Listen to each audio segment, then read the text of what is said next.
India gate का नाम आप सभी ने सुना ही होगा और शायद देखे भी होंगे, लेकिन क्या आपको पता है इंडिया गेट का निर्माण क्यों करवाया गया था? अगर नहीं पता तो वीडियो पूरा देखिए, पता चल जाएगा।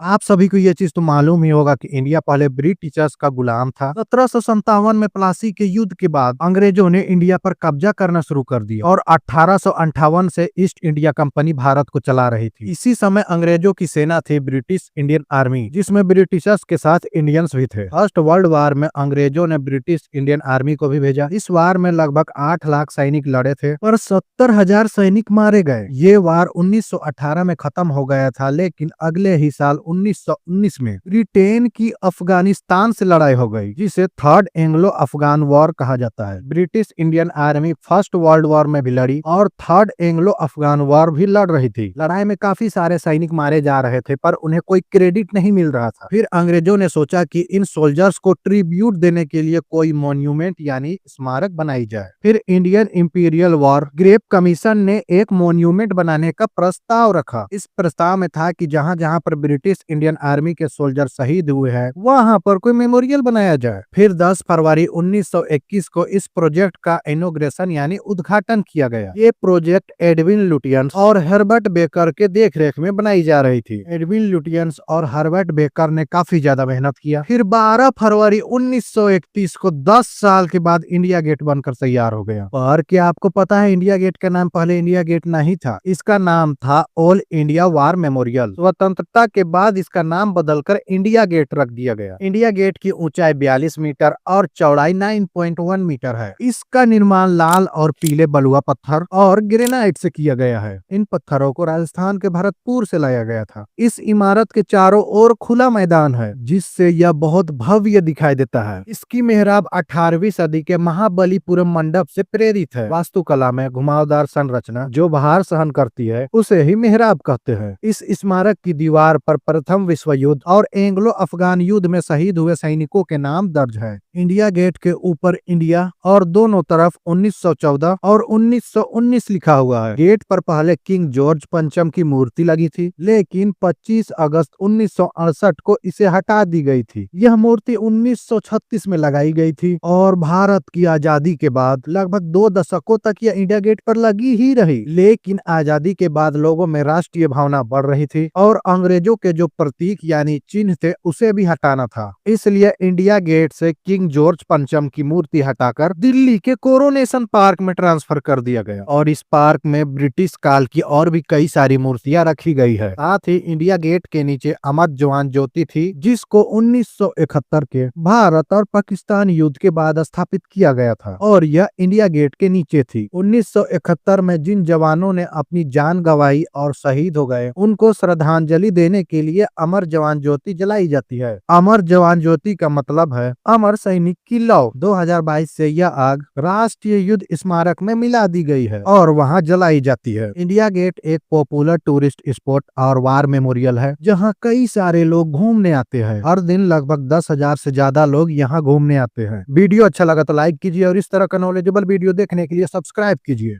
Thank you.